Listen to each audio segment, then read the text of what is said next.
کیا آپ جانتے ہیں کہ برائی کی تشہیر کو قرآن مجید نے منع کیا ہے؟ آج ہم سورہ نساء میں اسی پر بات کریں گے۔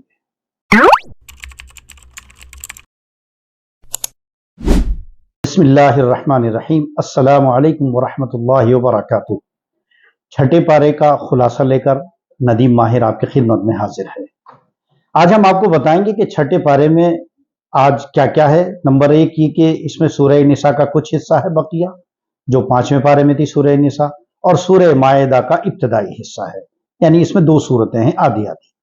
پہلا حصہ سورہ نساء کا جو ہے اس میں 8 باتیں ہیں، جس کو ہم اگر اس کو سمرائز کریں تو 8 باتیں کیا ہیں اس میں؟ نمبر 1 برائی کی تشہیر، تمام انبیاء پر ایمان، یہود کی مذمت اور ان کے مطالبات، ایمان کے تقاضے، خوشخبری سنانے اور ڈرانے والے، نصارہ کی مذمت، تکبر کرنے والے اور کلالہ۔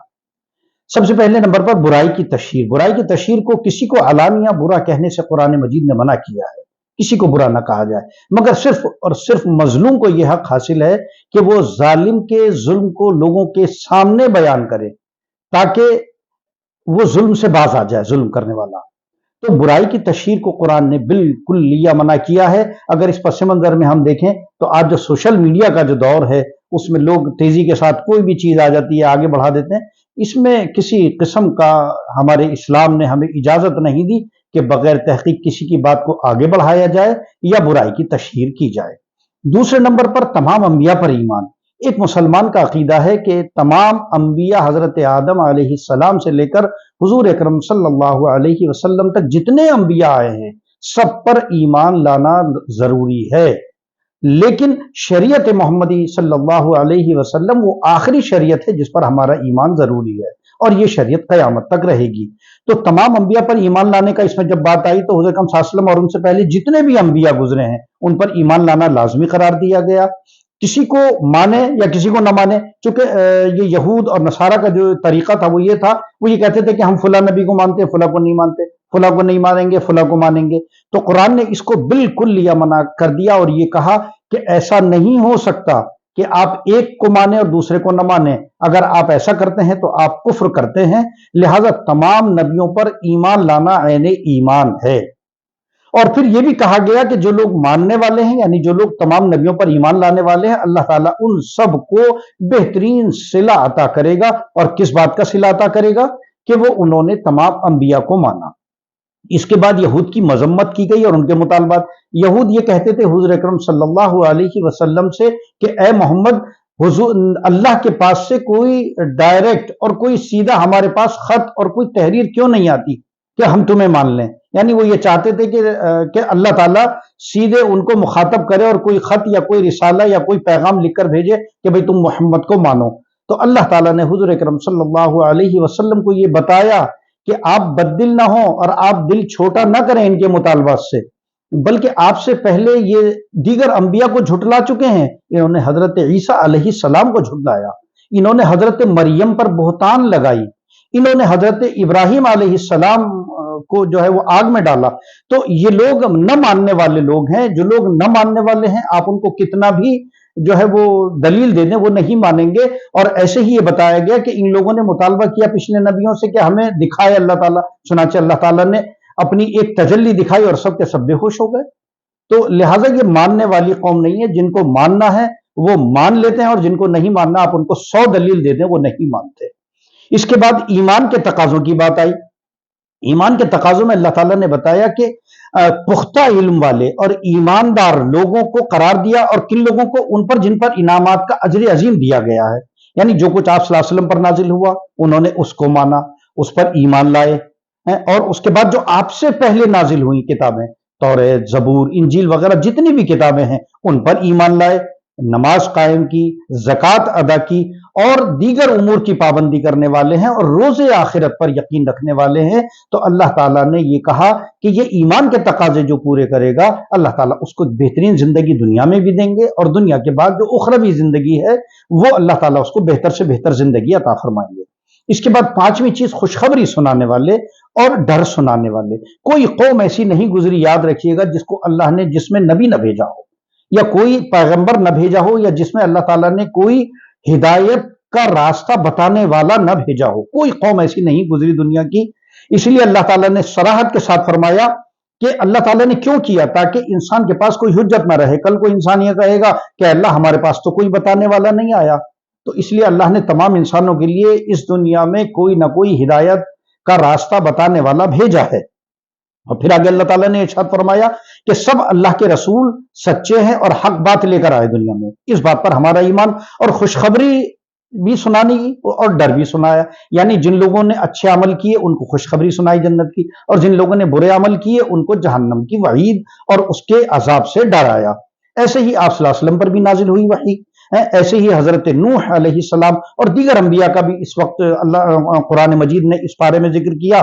حضرت ابراہیم علیہ السلام، حضرت اسحاق، حضرت اسماعیل، حضرت یعقوب علیہ السلام اولاد یعقوب، حضرت عیسیٰ علیہ السلام، حضرت ایوب علیہ السلام، حضرت یونس علیہ السلام، حضرت ہارون علیہ السلام، سلیمان علیہ السلام، داؤد علیہ السلام، دیگر تمام انبیاء کا قرآن نے ذکر کیا، اور آخر میں اللہ تعالیٰ نے آپ صلی اللہ علیہ وسلم کو یہ تسلی دی کہ جو نہیں مانتا ہے، جو کچھ آپ پر نازل کیا گیا ہے اس کو نہیں مانتا ہے، تو اللہ نے یہ اپنے علم سے نازل کیا ہے اور فرشتے اس پر گواہ ہیں، لہٰذا ہمارا یعنی اللہ یہ کہتے ہیں کہ میرا گواہ ہونا کافی ہے کہ آپ حق پر ہیں، لہٰذا آپ ان کی باتوں سے بددل نہ ہوں۔ اور اہل کتاب یہ ایمان نہیں لائیں گے، مگر تھوڑے سے لوگ ایمان لائیں گے، ان کا کام جھٹلانا ہے، جو وہ پوری زندگی آپ صلی اللہ علیہ وسلم کی اگر آپ مطالعہ کرتے ہیں سیرت کا تو آپ دیکھتے ہیں کہ ان کی پوری جو زندگی ہے اہل کتاب کی جو آپ صلی اللہ علیہ وسلم کے زمانے میں، وہ مستقل چیزوں کو جھٹلانے میں گزری ہے۔ اس کے بعد نصارہ کی جو ہے وہ مذمت کی گئی۔ نصارہ یعنی جو حضرت عیسیٰ کو ماننے والے تھے، یہود وہ جو حضرت موسیٰ کی شریعت کو ماننے والے تھے، تو نصارہ کی مذمت میں قرآن نے کہا کہ یہ لوگ حضرت عیسیٰ کے بارے میں غلو کا شکار ہو گئے۔ غلو یعنی مبالغہ، یعنی ایکسٹرا، مطلب کہ جو جس چیز کا درجہ ہے اس سے آگے بڑھ جانا، تو مبالغہ۔ اور وہ عقیدہ تثلیث، ایک ان کا عقیدہ تثلیث ہے۔ ثلاثہ کے معنی آتے ہیں تین، تثلیث یعنی تین۔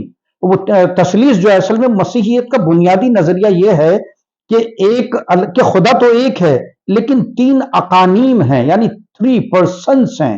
ایک یعنی باپ خدا ہے نعوذ باللہ، دوسرا بیٹا یعنی مسیح عیسیٰ مسیح ہیں، اور تیسرے روح القدس۔ یہ تینوں جو ہیں وہ ازلی ہیں، یکساں اور نہ جدا ہونے والے ہیں۔ یہ ان کا تثلیث کا عقیدہ ہے نصارہ کا۔ قرآن مجید نے اس تثلیث کے عقیدے کو بالکل خارج کر دیا اور یہ کہا کہ اللہ ایک ہے اور وہ صمد ہے، اور نہ تو اس سے کوئی پیدا ہوا، وہ بے نیاز ہے، نہ اس سے کوئی پیدا، نہ وہ کسی سے پیدا ہے۔ قرآن مجید نے صاف طور پر نصارہ کی مذمت کی اور یہ کہہ دیا گیا کہ یہ عقیدہ باطل ہے۔ اس کے بعد تکبر کرنے والوں کا ذکر آیا۔ تکبر یعنی جو لوگ بڑائی، اپنے آپ کو بڑا مانتے ہیں، اپنے آپ کو دوسروں سے برتر مانتے ہیں، ان کے بارے میں فرمایا گیا کہ جو لوگ تکبر کرتے ہیں، اللہ کی بندگی کو اپنے لیے عار سمجھتے ہیں، یعنی وہ شرم سمجھتے ہیں کہ اللہ کی بندگی کریں، اللہ کی عبادت کریں۔ وہ یہ کہتے ہیں کہ نہیں، ہم سب کچھ ہیں، ہمارے پاس مال ہے، دولت ہے، منصب ہے، ہمارے پاس شہرت ہے، ہمارے پاس کرسی ہے، سب کچھ ہے، لہٰذا ہم کیوں عبادت کریں؟ تو وہ اپنے لیے عار سمجھتے تھے، شرم کی بات سمجھتے تھے۔ تو حضور اکرم صلی اللہ علیہ وسلم کو کے ذریعے اہل کتاب سے مخاطب ہو کر یہ فرمایا گیا کہ زمین اور آسمان میں جو کچھ ہے اللہ اس کا مالک ہے، نہ اس کو بڑھاؤ اور نہ اس کو گھٹاؤ، اللہ جیسا ہے اللہ کو ویسا ہی مانو، اللہ کے ساتھ کسی کو شریک مت ٹھہراؤ۔ اور جو لوگ تکبر کرتے ہیں ان کے لیے وقت آئے گا، یہ فرمایا گیا۔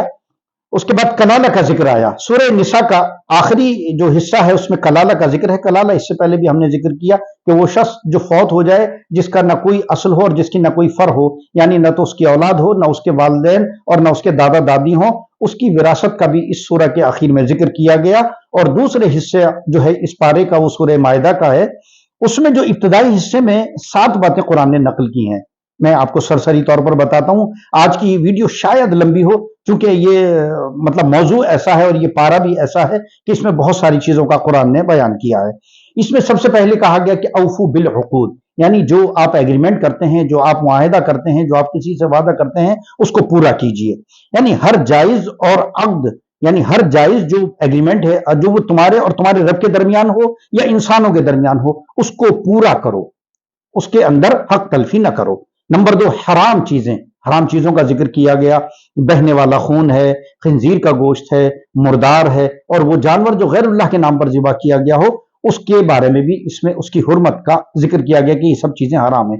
ایک دوسرے سے نیکی اور بھلائی کا حکم دیا گیا اور یہ کہا گیا کہ ایک دوسرے کے ساتھ تعاون کرو، گناہ میں ایک دوسرے کا تعاون مت کرو، بلکہ خیر کے معاملات میں ایک دوسرے کا تعاون کرو۔ طہارت یعنی پاکی کا حکم دیا گیا، وضو، تیمم اور غسل کے مسائل اس سورہ میں ذکر کیے گئے۔ حابیل اور قابیل کا ذکر کیا گیا، حضرت آدم کے جو بیٹے تھے حابیل اور قابیل، ان کا ذکر کیا گیا کہ قابیل نے حابیل کو قتل کر دیا حسد کی وجہ سے، اس کا ذکر کیا گیا۔ لہذا حسد سے بھی منع کیا گیا اور قتل سے بھی منع کیا گیا۔ آخر میں اہل کتاب کی گمراہی کا ذکر کیا اور یہ کہا کہ اہل کتاب جو ہے یہ معاشرے میں، اصل میں اہل کتاب کے ہاں کیا تھا کہ ان کے ہاں معاشرے میں جب کوئی گناہ ہوتا تھا تو وہ روکتے نہیں تھے، اور ایک اچھی سوسائٹی کی پہچان نہیں ہوتی کہ اس کے سامنے ظلم ہو اور وہ نہ روکے۔ اس لیے اس امت کو اللہ تعالیٰ نے ایک خاص منصب دے کر بھیجا، اور وہ کیا، جس کا ہم نے پہلے بھی ذکر کیا کہ امر بالمعروف نہی عن المنکر، اچھائیوں کا حکم اور برائیوں سے روکنا۔ یہ اس امت کی خاصیت ہے، جو اہل کتاب نے جس پر عمل نہیں کیا، اس امت کو اللہ تعالیٰ نے اس پر عمل پیرا کیا، اور یہ تبلیغ اور یہ دین جو ہے یہ اسی جو ہے وہ پیغام کا نتیجہ ہے، اور قیامت تک امر بالمعروف اور نہی عن المنکر جب تک رہے گا ہماری سوسائٹی میں، ہمارے معاشرے میں، انشاءاللہ العزیز ہماری سوسائٹی، ہمارا معاشرہ محفوظ رہے گا۔ یہ تھا آج چھٹے پارے کا خلاصہ۔